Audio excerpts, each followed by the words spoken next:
सरदार सेना मध्य प्रदेश सूचना करती है, उज्जैन जिला मागडोन लौह पुरुष मूर्ति खंडित विषय में हमने 3 मांग रखी थी जो अभी तक पूरी नहीं की गई। 1. जिन लोगों ने इस घटना को अंजाम दिया उन सभी के ऊपर राजद्रोह के अंतर्गत उचित कार्रवाई करते हुए उनके घर बुलडोजर से ध्वस्त किया जाए। 2. सरदार वल्लभ भाई पटेल को सम्मान के साथ पुणे उसी जगह स्थापित किया जाए। 3. पुलिस प्रशासन की मौजूदगी में यह घटना घटी जो वहाँ मौजूद सभी को सस्पेंड किया जाए।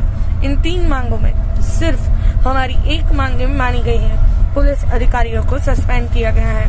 बाकी 2 मांगे यदि हमारी जल्द से जल्द पूरी न की गई तो 29/1/2024 जय सरकार सेना संपूर्ण पाटीदार समाज उज्जैन बंद का आह्वान करती है। व जिला मुख्यालय पर धरना प्रदर्शन किया जाएगा। वहाँ लहू किस काम का जो लौह पुरुष के सम्मान में न बढ़े। इस विषय पर साथियों अपनी राय जरूर रखें। आपका अपना प्रदेश अध्यक्ष जय सरदार सेना सुभाष पटेल पाटीदार, गुजरात पत्रकार राजूभाई पाटीदार, पाटण जिला, Patan news 24। Bureau report, Patan news 24, Patan. जय श्याराम, जय सरदार। मैं सुभाष पटेल पाटीदार, जय सरदार सेना मध्य प्रदेश प्रदेश अध्यक्ष। उज्जैन जिले में जो आज घटना घटी गांव माकड़ोन में सरदार वल्लभ भाई पटेल की प्रतिमा को सुबह सुबह कुछ असामाजिक तत्वों के द्वारा खंडित किया गया और मुझे यह जानकारी सोशल मीडिया के माध्यम से मिली। मैंने देखा उसमें सरदार वल्लभ भाई पटेल की मूर्ति पर कुछ लोग लाठी या भाटों से भी वार कर रहे थे। वहीं पास में जो मार्केट था वहाँ दुकानों में भी बहुत ज़्यादा तोड़फोड़ उन असामाजिक तत्वों के द्वारा की गई है। कुछ गाड़ियों में तोड़फोड़ की, कुछ गाड़ियों में आग लगाने की कोशिश भी की है और यह सभी वहाँ पुलिस प्रशासन की मौजूदगी में हुआ है। इसीलिए मैं शासन और प्रशासन को अवगत कराना चाहता हूँ कि जल्द से जल्द ऐसे असामाजिक तत्वों के खिलाफ सख्त कार्रवाई करे। पाटीदार समाज की सहनशीलता को कमजोर ना समझे। हमारा लहू भी लोहा पुरुष का है। यदि हमने हमारी मर्यादा तोड़ दी तो प्रदेश को संभालना मुश्किल हो जाएगा। इसीलिए शासन और प्रशासन से मैं पुनः एक बार आग्रह करना चाहता हूं कि जल्द से जल्द इस सारे असामाजिक तत्वों, जिन लोगों ने इस साजिश को अंजाम दिया, जिसने महापुरुष सरदार वल्लभ भाई पटेल की मूर्ति को खंडित किया, इन लोगों को वीडियोग्राफी के माध्यम से चिन्हित करके इन सभी के घरों पर बुलडोजर से कार्रवाई की जाए और जो पुलिस प्रशासन वहाँ मौजूद था उन सभी को तुरंत सस्पेंड किया जाए।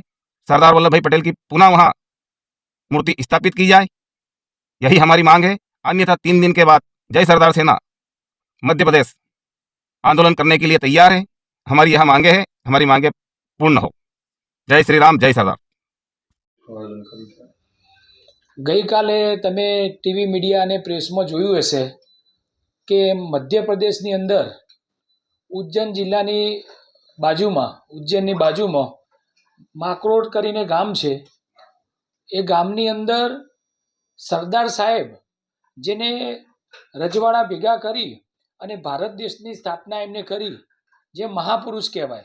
सरदार पटेल होय, महात्मा गांधी होय, डॉक्टर बाबा साहेब आंबेडकर होय के आजादी लड़त में जे पण घड़वैया होय, आ तमाम लोकोए भारत देश ने आजाद करी अने भारत देशना मजबूत करवा माटेनुं काम जो कोईने कर्युं तमाम घड़वैयाओए कर्युं छे। सरदार पटेल तो राष्ट्रपुरुष, आवी महान हस्ती ने तमे जोता हशो के त्याना असामाजिक तत्वों, दरेक समाजनी अंदर असामाजिक तत्वों होय तो आवा असामाजिक तत्वों के मैं तो आज सुधी क्यारे आवा जोया ज नथी। कोई व्यक्तिए गुनो कर्यो होय अने गुनानी सजा जेम धोका लई अने जेम एक बेरहमथी मारता होय ए टाइपनी मूर्तिने आजे ट्रेक्टरथी उलाड़वामां आवे छे। उलाड़ा पछी पोलीस अने प्रशासननी हाजरीनी अंदर आजे एने धोका वडेथी एने खंडित करवामां आवे छे अने एना पछीनो तो विडियो जोयो के एने सळगावी देवामां आवे छे। तो आवी महान हस्ती जेनाथी जीवनमां दरेक लोकोने शीखवानुं होय छे। सरदार पटेले कोई कोमना नेता नहोता, समग्र भारतना तमाम लोको भारत देशवासीओना नेता हता। तो आ नेता उपर जे मूर्ति उपर जे रीते बेरहमीथी आ रीते खंडित करवामां आवी छे एने सरदार पटेल सेवादळ एसपीजी गुजरात प्रदेश वखोड़े छे। एना विरुद्धमां आज अमारा मध्य प्रदेशना आगेवानोए एफआईआर रजू करी छे। एफआईआर कर्या पछी हजी सुधी कोईने पकड़वामां आव्या नथी।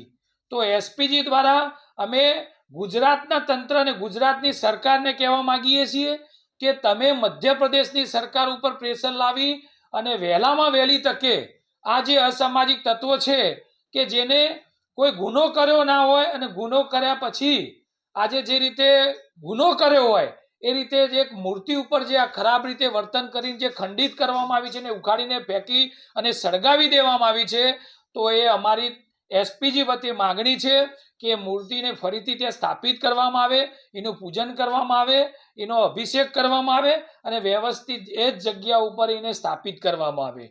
જેટલા પણ આરોપીઓ છે જેને એફઆઈઆરમાં દર્શાવવામાં આવે છે, જે લોકોએ ખરેખર હજી બાકી છે દર્શાવવામાં, એમના પણ નામ ઉમેરવામાં આવે, કારણ કે આ બહુ મોટું ટોળું હતું અને મને જાણવા મળ્યું છે કે 30 કે 35 જણાનું નામ એફઆઈઆરમાં આવ્યું છે. તો હું પ્રશાસનને કહેવા માંગુ છું, કારણ કે સરદાર પટેલની જ્યારે ભારતના વડાપ્રધાન આજે 182 મીટરની મોટી મૂર્તિ બનાવતા હોય કેવડિયા ખાતે, અને એનું જો સન્માન વડાપ્રધાનશ્રી અને મુખ્યમંત્રી અને ચાલુ ભાજપની સરકાર અને તમામ લોકો જો આટલું બધું સન્માન આપતા હોય, તો આ એક ભારતનો જ એક મધ્યપ્રદેશનો એક નાનકડો તાલુકાનું એક નાનકડું ગામ છે, ત્યાં આગળ જો સરદારનું આવું અપમાન કરવામાં આવે તો આ ક્યારે સહન કરવામાં ના આવે. અને આ એક કોઈ કોમ્યુનિટીનું અપમાન નથી, આ સમગ્ર ભારત અને સમગ્ર દેશવાસીઓનું અપમાન છે.